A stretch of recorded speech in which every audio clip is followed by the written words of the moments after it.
Or another way of looking at it is to say, well, if we look at water availability, for example, which is the left-hand vertical column on this graph, and we look at the temperature change that we might have, and this is specifically done for Australia, and we try to say, well, look, of course, we could have a bit of change and we can cope with that. There's always been change, and there always will be. And the green is an estimate of how much change we think we can cope with quite ordinarily.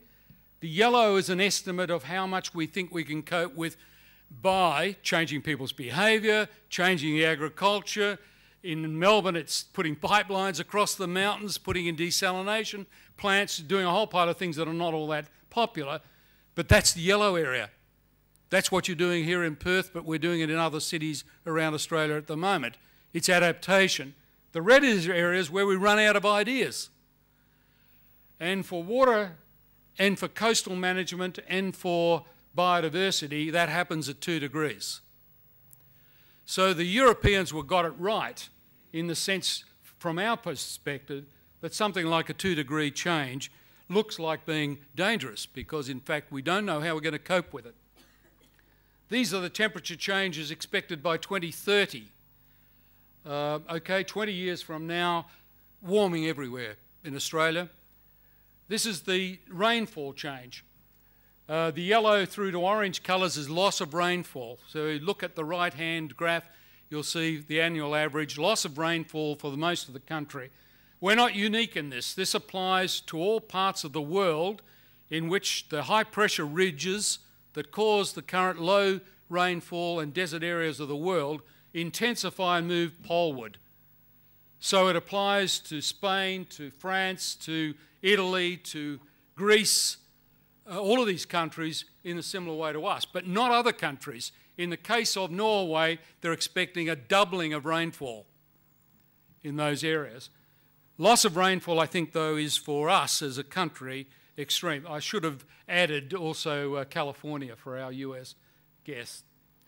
It's not simply about rainfall because you'll know, and people from Perth will have seen graphs like this, where they started to lose their rainfall in the southwest 30 years ago.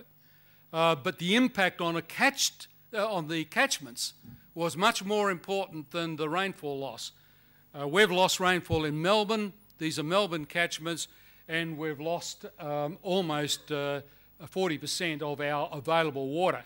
And that's because the difference between rainfall and evaporation, which is almost as much as rainfall, is this small bit. That's what we have available for our catchments, for our soils, for our agriculture, for our natural diversity. We're sensitive to these changes.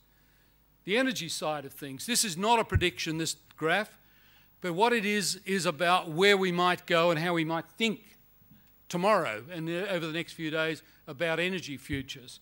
It says that currently we're emitting, because we need energy, to around about 9,000 million tonnes of carbon into the atmosphere globally.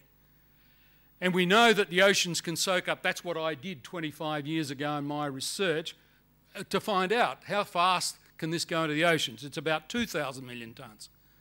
So when people talk about reducing our emissions by 80%, that's what they're talking about. Most of them don't know that, but that's what it is. Getting our emissions down to a level that's consistent with the realities of the physical world. And then you can look at the graph here and you can fill in with wedges with a whole pile of different actions that you can take, and you can pick your favourite alternative energy and you can put it in there, and I might have missed yours because they're not all there. But what this concept is that we don't know the right way to go. So what we have to do is to have a whole series or a portfolio of actions as we go forward. In the IPCC, they made 800 pages, 3 points here, because Rebecca is starting to give me trouble here. First one is, if we don't stop these emissions, then the climate will continue to change. That's a physical reality. You cannot manage your way out of that. The second point is the good news, that when you look around this building, around your own home, your own businesses, you'll find that, in fact, we're lousy users of energy. That's the good news. We can fix that and save energy. I'll come back to them in a moment. And the third point is that mainly because of that, it means that actually the cost of fixing this problem is not as great as the cost of leaving it to happen. And that was the main thrust of Ross Garnaut's report, but also of Nicholas Stern, who did the same sort of report in the UK. And this is a similar study from McKinsey that said actually we use about, we're emitting, or we did in 1990, about 550 million tonnes of carbon dioxide, and they estimated that because all of us want more energy every year, that we'll have to grow that, and of course we've got population increase, and they didn't know about what's just happened in the last year in Australia, I might add, that we would need to raise that to about 780 million tonnes. And they found that if they charged $65 a tonne for the carbon, we could reduce it by 60%. And the reason for that is we're lousy users of energy, and there are options for actually fixing this up. The problem with it is the reason why we don't do it is because none of us know enough about what we're doing, and the market's not working. So all of those little bars in these diagrams, I don't have time to go through them, that are below the line are where we would, if we did it, we would save money. And of course the economists would often tell us that we'd be doing it because no one would do anything silly enough to do something that was costing us money. And we're not getting, well, of course we do. We all do it every day. And they go out then with these various options, and none of them include carbon capture and sequestration, nuclear energy or anything like that. There are a whole pile of things that we can look at. And they conclude that it's achievable to get 30% reduction. Now you think about what's been in the press and the media recently about the targets for Australia, and we could do it by 60% by 2030 without, and look at the words, without major technological change and without changes of lifestyle.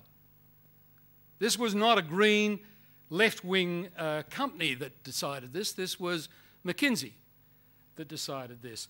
This is possible. This is the good news. So what about building resilience? Well, the way I look at this, and we'll all have different views, is that we are really trying to manage risk here. We don't know everything we'd like to know exactly what to do.